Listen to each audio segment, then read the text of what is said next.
Howdy, howdy. Welcome back to Form of Therapy. This is the bonus study. My name is Jaok PD, and the bonus study, unlike the culture study, is where I just more casually check out some music videos. It's for, series of videos that are not title tracks. Maybe I'm not going to go like do a deep dive into the video itself, but people just want to see my reactions and my thoughts to some of these videos. And today we're going to be doing one for my boys V8. Of course, that's Vernon and the 8 from 17. Their unit is awesome, and they have a series of videos out at this point in time of filming. These are what's out.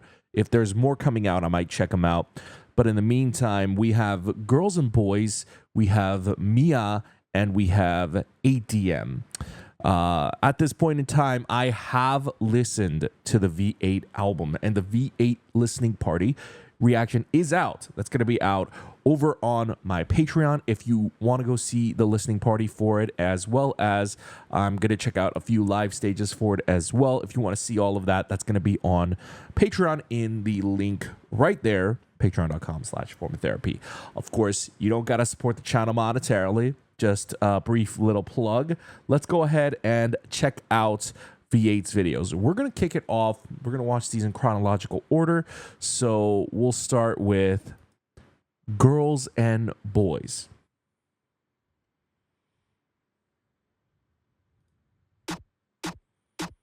I'm miserable. I can't lie. 我心早已疲惫，不想再伪装。I think the girls and boys are so tired. Boys and girls so tired. Girls and boys are so tired. Boys and girls so tired. Eeny, meeny, miny, mo. She can't get out of bed, but she home. Bending over, touching her toes. What you waiting for? Let's go. The world is all in a frenzy. Overflowing with enmity. Energy that says bite me. So many issues so frightening.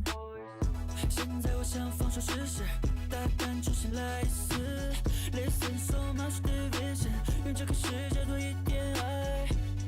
有个人把我夺起，有个人让我出。Oh, the visual direction of this music video is pretty clean.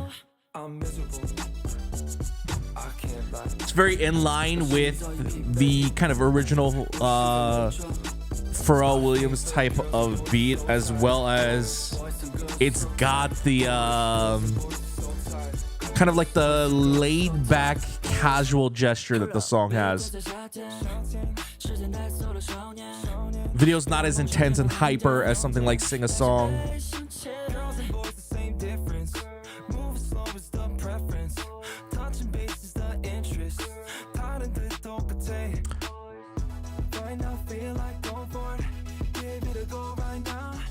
And I assume the luxury cars are supposed to be representative of like a V8 engine is what they're going for.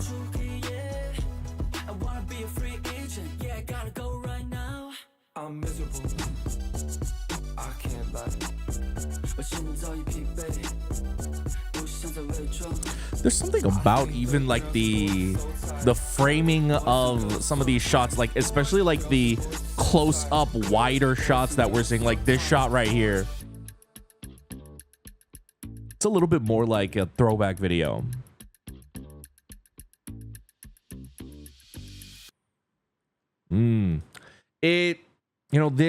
This type of video reminds me very much of the era that this song sounds like it's from. So the song is produced largely by Pharrell Williams. Of course, Vernon and the 8 do have hands on the track, both for the composing and the lyrics. But in the overall producers, it's Pharrell and Pumzu on it. And it's got the signature Pharrell Williams style.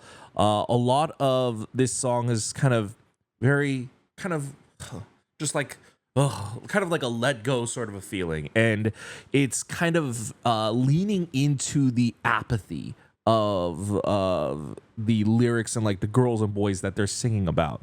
So everything even in the video is like, there's stuff happening around them, like there's these skaters going around, and even like the skaters, the Bape apparel, everything about it just screams like this mid-aughts sort of aesthetic, and they themselves are just like standing there, just like not even heavily dancing, not even doing choreo, but just kind of like not even jamming, but just gently riding the beat, just like whatever. Like it's very much of that era. It's got a mid 2000s feel where it's got that sort of MTV Vivo aesthetic, and I have to imagine that this sort of aesthetic was kind of probably come together by the Eight. I have to imagine that with what I heard while reacting to God of Communication Caterers, Vernon was in charge of the music.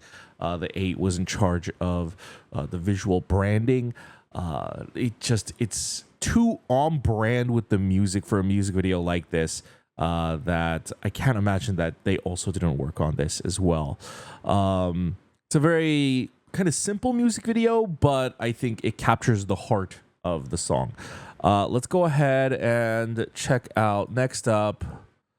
Let's see. We have Mia. Okay.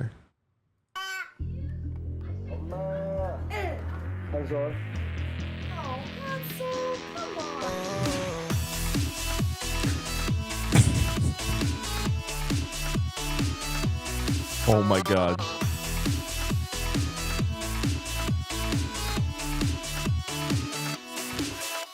뭐 똑같이 지냈지 늘 새로울 건 없잖니 Stephanie we had a dream 그건 이 모습이 아니길 그래 그렇지만 우리 정신을 좀 차려야 해 1만 년 전 그날처럼 다시 달려야 해 마치 아닌 이제 말을 좀 더 가려야 해 시간 없어 누가 우리를 좀 말려야 해 Where to go, where to stay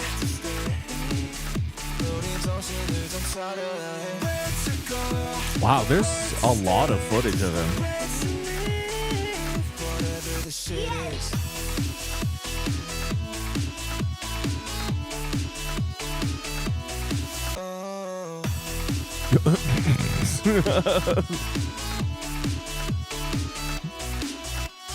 뜨겁게 살자니 여름을 태울 필요는 없잖니 나 스테파니 스파게티 맨날 차가운 걸 없잖니 그래 그렇지만 우리 정신을 좀 차려야 해 1만 년 전 그날처럼 다시 달려야 해 남지 아닌 이제 말을 좀 더 가려야 해 시간 없어 누가 우리를 또 말려야 해 Where to go, where to stay 우린 정신을 좀 차려야 해 Where to go, where to stay where to live 정신없이 달려봐도 Wow, we jumped kind of like a significant amount in time. I still hear myself echoing back Wow, early era 17. Where to go 우린 정신을 좀 차려야 해 Where to live Where to go 이제 말을 좀 더 가려야 해 Where to live Wherever whatever the shit is Wherever 누가 우리를 좀 말려야 해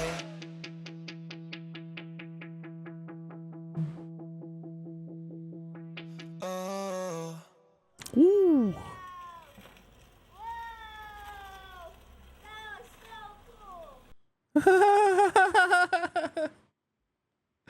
Wow, that one that was a lot of fun. Okay, that was that was cute. That was fun, and it actually made me like deepen and appreciate the song more than when I first heard it in the listening party. Like I actually understand kind of a little bit more about the person that is Vernon. And what he was trying to go for with that song. So let's start here. I think one of the most important things is the title. If you just take it at face value, there's a little bit of missing context with the title. When you look at it on streaming, it's going to say MIA, like in parentheses, or Mia. However, so in Korean, what it is not actually saying is Mia. It's not saying the female name Mia.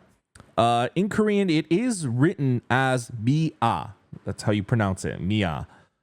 Mia means, it didn't click for me until I was listening to the song, what they were going for, which is Mia means lost child, like a missing child, not a missing person. Very specifically, Mia refers to missing child. I actually came across that term many years ago for the very first time because it was I think her debut track. It's called Lost Child. It's called Mia. That's where I actually first encountered that word. So it means missing child. And so the parentheses I'm going to actually assume is more, even though it doesn't have the periods to signify an acronym, I feel like it could also be them helping you pronounce Mia, but as well as it could mean MIA, which of course is more of officially it's a military term for missing in action, but slang wise we use it kind of for someone that's missing, right? So the song largely is about Vernon kind of lost. If you listen to the sound, yeah, it sounds fun. It's got like this very fun pop rock beat to it. It's a little bit wild, a little bit reckless. He's giving like very Tarzan boy sort of vibes. Even like including the shot of little baby boy Vernon naked, I think is very intentional. It's to kind of showcase the various different wilder sides of Vernon. The thing about Vernon, I think especially if you Vernon is a very interesting onion in that he presents as one thing and then you peel back the layers and there's just so much to him. He's, I think, probably the most deeply layered person in 17. That's of course my opinion, but I think he has the most layers, and some of those layers kind of contradict each other, which is that Vernon can to some people seem quiet, but then you peel back the layer, Vernon gets as loud and as dumb and lit as anybody else within 17. It's just that he's kind of selective about it, and when he like sometimes he just won't laugh. He won't react to something. He's just like, oh yeah. But then when Vernon laughs, it's funny. And when Vernon laughs, Vernon has one of like the most guffawing sort of laughs where like, I think any of my Vernon fans knows how Vernon laughs, like his real laugh, right? Where his eyes get like really crescent like, and then his jaw gets like, he like goes like, and he's got like a crazy overbite. He has one of the most cartoonish animated looking laughs that there is. And so there's that aspect to him. And then, there's that kind of really artistic and deep and introspective philosophical side to him that really feeds into him as an artist, whether it's his love for movies or even just asking philosophical questions in general. Vernon has just a lot of different layers to him, but then at the same time, he's kind of just simple as well, as complex as he is.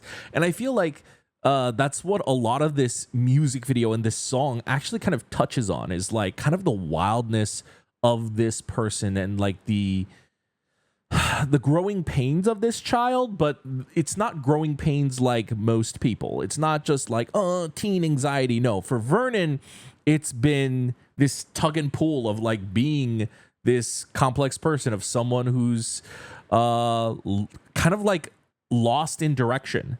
And I think that's what the whole point of the title of Missing Child means. He in the chorus, he says where to go, where to stay. He I think in Korean he's saying like, I've gotta grow up now. I've gotta like find my direction now. I've gotta other things like I have to watch what I say now. Like, he's like saying these things of like, oh, I've got to do this now. I've got to do this now. I've got to do that. I've got to finally do this now. And I feel like Vernon was this perhaps even multifaceted, talented kid who kind of could have done everything and wanted to do everything and try anything. And he's like kind of all over the place. And he's like this little Tarzan boy that's just swinging around everywhere. Even like the clip that they include of like one of the first few shots is just Vernon's mom going like, oh, Hansor, like, it's just like, she's like so like, oh my God, this kid. And, you know, Vernon is a lot naughtier and can be a lot naughtier when like the situation calls for it. And I think he was like a little bit of a rascal growing up. And then he kind of, you know, like he did acting stuff, he did TV personality stuff, but that's actually not even the realm. Like he, became a celebrity, but that's not the realm that he went. He became an idol, right? He became a singer, he became a rapper, he became an artist. And then it like jumps forward, and then you see that he's found his direction now, right? But I also think that he hasn't lost that core of who he is. The shots that I feel like that they include of Vernon are very intentionally. It's a lot of shots of him kind of showing his wilder side within 17, and it's also showcasing kind of like the bigger movements and the big moments of 17, as well as even like the more introspective like kind of shots that he had with V8. But I feel like also what he's trying to say is he found his direction with 17, because they could be just shots of him within 17, but I think the way that the shots are designed, it definitely showcases it as more as Vernon within 17. The members don't feel like backdrop. The members are very present and a very much part of his direction that he found. Even to include like the last shot, the cool what is that? What's that in Korean?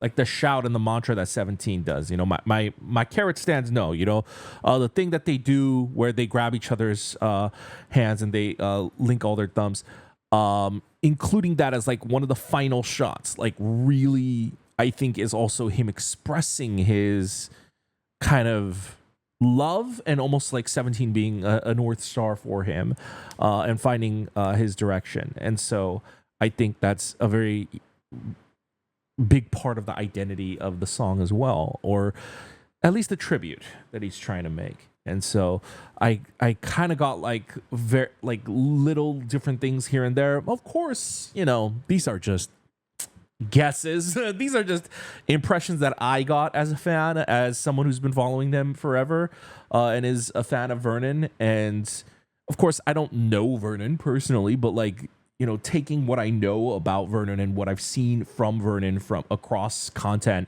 and making my sort of like, all we can ever really do is make assumptions about a person. And my assumption is that Vernon is this complex, deeply onioned person who has these very fun contradictions. And I feel like it sprouts in this song, but who the fuck knows? I could be completely wrong.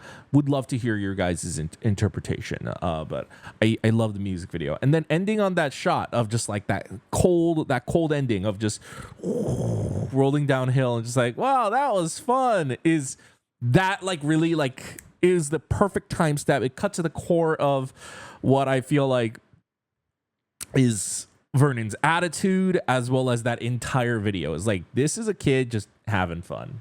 And I think he really is a very young boy at heart. It was a lot of fun.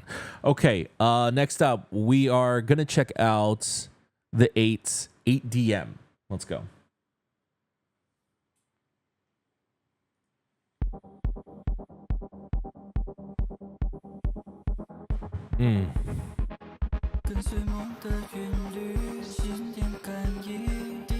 Knowing the song, I assume we're gonna lean a little bit more in the sing-a-song realm. It's already giving those vibes.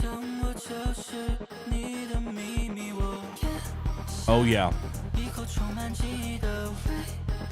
Oh yeah.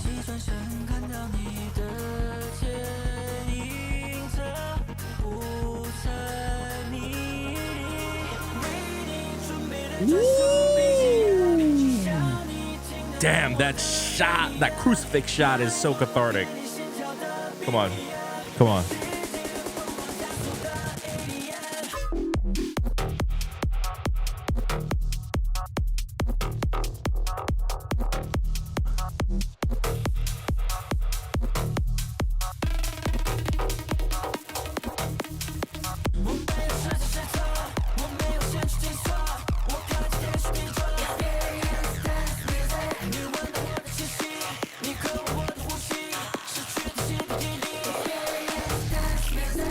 I did not realize the 8 was this synced up.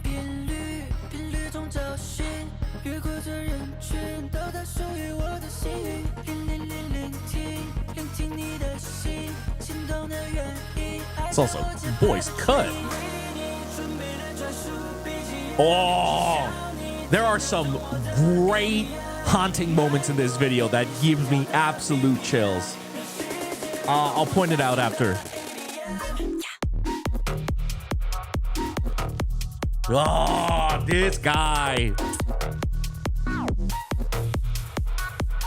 I have to imagine the 8 was also maybe at least semi oversaw the video and perhaps even the edit.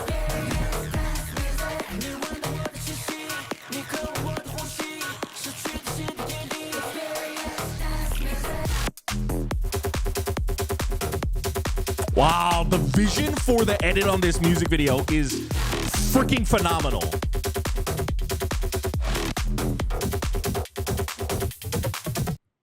Wow. Wow. Because this music video's budget is pretty modest. I think if you compare it to a title track, you could say it's low, but I wouldn't call this a low budget video at all. I think the term low budget video has connotations of like, oh, it's cheap. It's like, oh, they don't put effort into this. I think low budget is not the word. I think for being a B-side track and for the fact that they, this is the third video that we're reacting to outside of the title track. If we include the title track, it's 4 videos. This is a modestly sized video, but it is so well curated. And I feel like directed is not even the right word to go with this video. This video is so properly curated. It feels so precise that I feel like the budget, while modest, really feels much bigger than the video actually is. And that's just really fantastic vision as well as executed by the editing. So I think one of the things that's really powerful about this video, it could have just been a video. I think one thing that this video does that something like Girls and Boys doesn't do. Girls and Boys is a song that kind of lives here. It's just like flowing, It's like just like going. It never really goes up. It never really goes down. It's just living in the middle. And that's where like the we're miserable. And then you're just like vibing nonchalantly. It's a very nonchalant song. This song is just boom, boom, boom, boom, boom, boom, boom. It's so many ups and downs. And it's all about, I feel like, tension control within the song. And then I think they paired it with what the 8 does best. I still, I react to a lot, right? My channel has now exceeded over 1,000 Kulture Study reactions. And that's just the YouTube channel. I react to stuff on Patreon. Like I put out up to 100 videos of reactions on Patreon every month, and I put out maybe 30 Kulture Studies a month here on YouTube. So I react to a lot. So my memory bank does a lot of self system cleaning. It only holds on to what is, I think, memorable, and then some things just don't leave you. And something that has never left me is the 8th solo debut, that impression. And that is a great solo debut. That really says a lot. But I will never it makes me emotional now looking back on it and the feeling that it gave me. And I think what the 8 does best is atmosphere control. he is one of the very few soloists out there. And I think it's the mark of a really, not just a great soloist. I think there can be very great soloists who don't have this ability, but it's the mark of a really creative individual that has incredible atmosphere control beyond like, oh, the music video did it. It's just like they kind of emanate it throughout the video.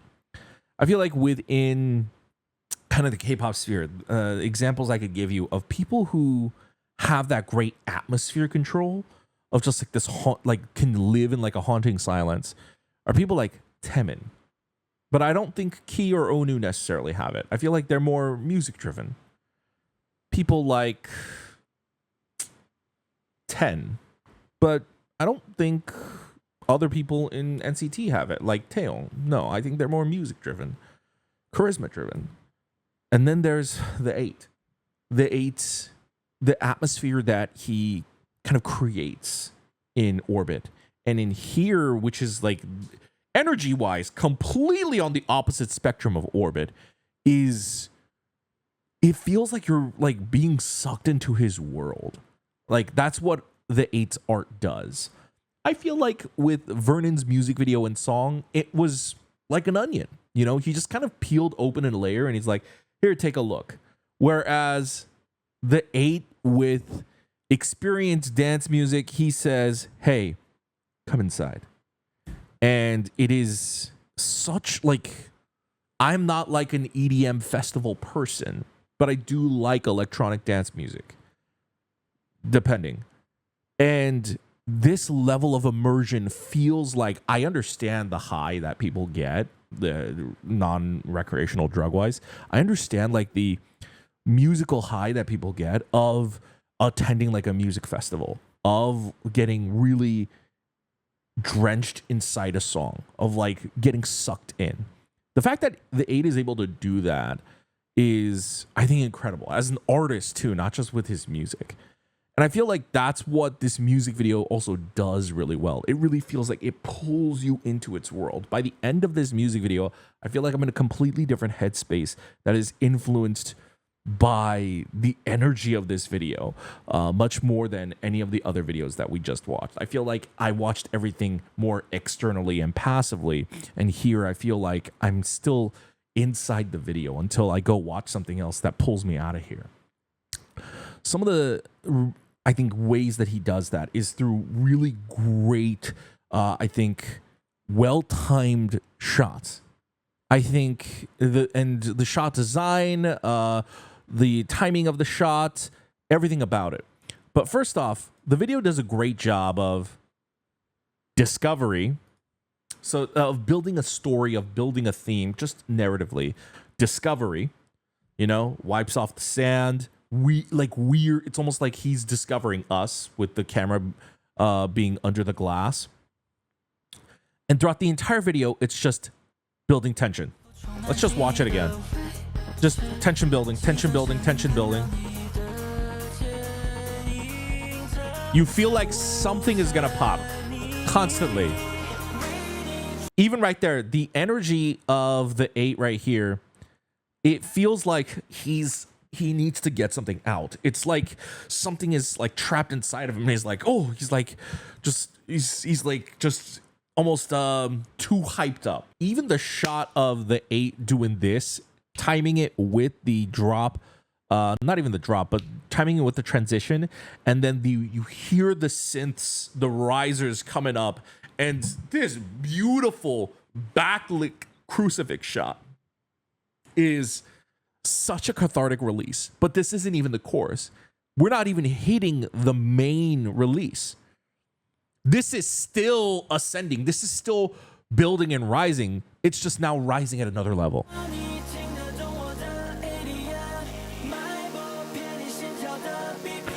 Even the dude who's like, you know, shadow boxing is all to indicate he's building towards something. We're building the energy up again. And then explosion. Through the strobing, through the dancing, through the jamming, through the insane series of hypercuts.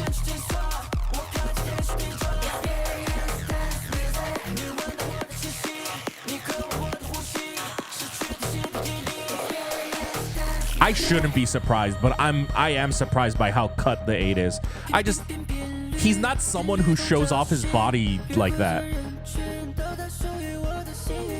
But knowing how he moves, right? He's a breaker. I shouldn't be surprised, but damn, he's so cut.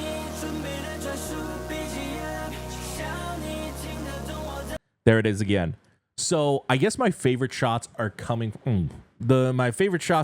from the transition into the pre-chorus, because we're building here, right? But then it's like this like clap that like echoes out.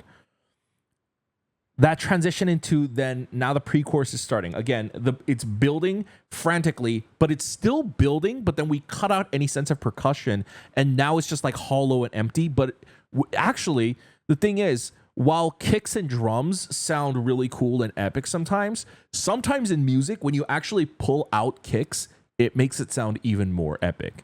It makes it sound almost thunderous. And so right here, they pull out the percussions, and then it just sounds empty and hollow, but it's still rising, it's still building. And so this shot, this silhouetted shot of him just heading towards a simple LED screen is pure aura. It's just purely aura farming, but it works. Also, this is one of like, I guess it's more of a personal bit and a personal technique, but they're also following him and it's handheld.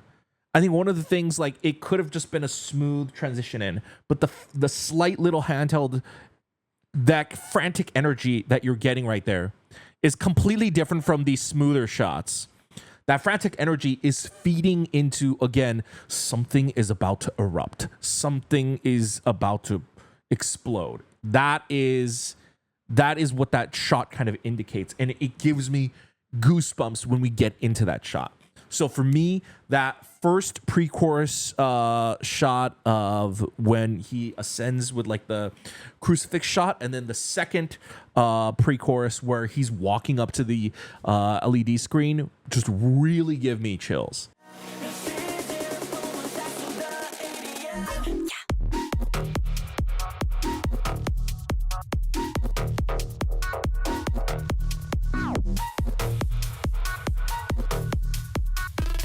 They did a really excellent job at capturing enough footage to make the bounce feel like we are in a club together. You have kind of like these cooler, longer lens shots, like right here. You have shots like that, which are cool. It looks cinematic, but it's shots like some of these shots right here, wider lens, up close. The silhouette is doing so much work right here to make it actually look much cooler and much more cinematic. So the mix of like these wider shots with the longer focal length shots gives it a much more dynamic club sort of feeling to it. And then toss in those sick body yachty shots.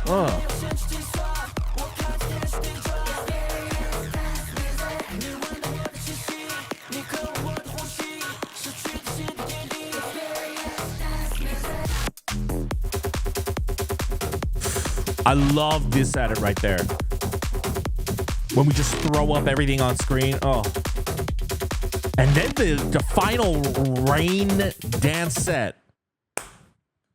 I feel like I've pointed this out before in other K-pop music videos that haven't done this, where I'm like, sometimes you just gotta end a video in the rain. Sometimes, like, especially like when it feels like the dancing is going off, it feels like it needs to end in the rain. And I feel like that is a great example right there. The 8DM music video, freaking awesome. Thank you very much for the carrots who brought this to my attention.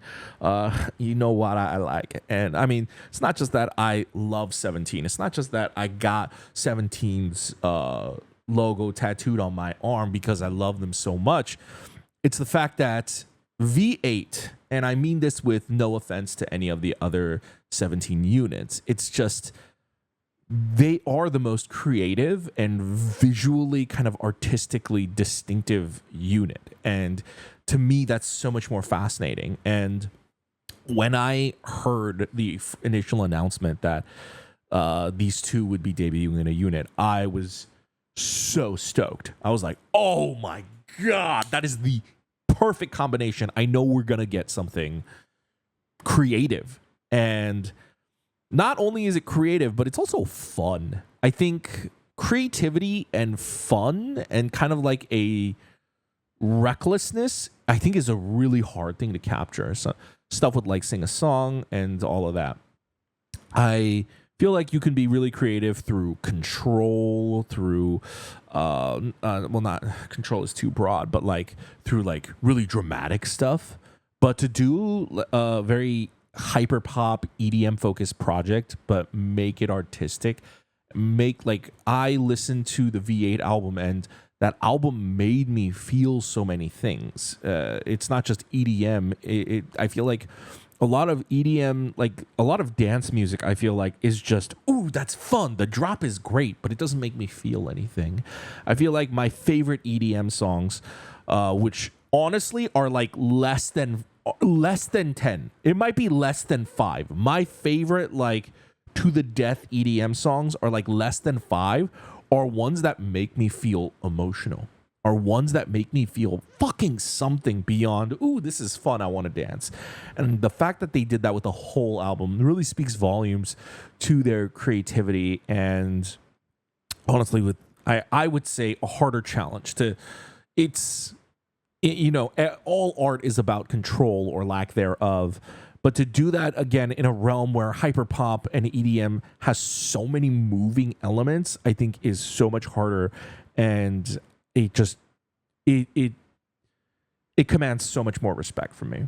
So these videos were a lot of fun, and I say this all the time with K-pop. You know, K-pop is more than just music. K-pop, it's the visual presentation, it's the marketing, it's kind of everything, the promotional cycle. And I'm glad that V8, they kind of went all out with doing videos for the various different tracks and putting so much creativity and meaning behind it. I feel like it, again, makes V8 kind of my favorite 17 unit. Thus far, you know, I'll never say it can't be beaten, but right now, they really are my favorites.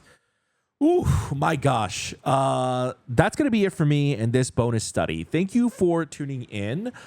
Thank you to my fellow carrots who put me on to these videos and said that I have to react to these. If you enjoyed this reaction, and as I said, if you enjoyed this reaction and want to see more, head on over to our Patreon. Over on the Patreon, I do bonus reactions. I mentioned the fact that I did react to both the V8 listening party as well as the God of Communication, X17 retreat, their most recent anniversary video. As well as I have a ton of other 17 reactions, older 17 reactions. So if you haven't ever seen any of my bonus stuff, like Nana Tour or Going 17, head on over. Got a lot of stuff waiting for you. We have reactions for other groups as well, but you don't have to support the channel monetarily. If you want to support the channel for free, you can always hit the video like button. You can always hit the like button for the video down below over here. Please, if it's your first time here, consider subscribing. Tune in for more videos. It's going to be a button like right around here. You can check out my other videos in the upper hand corners. And that's going to be it for me.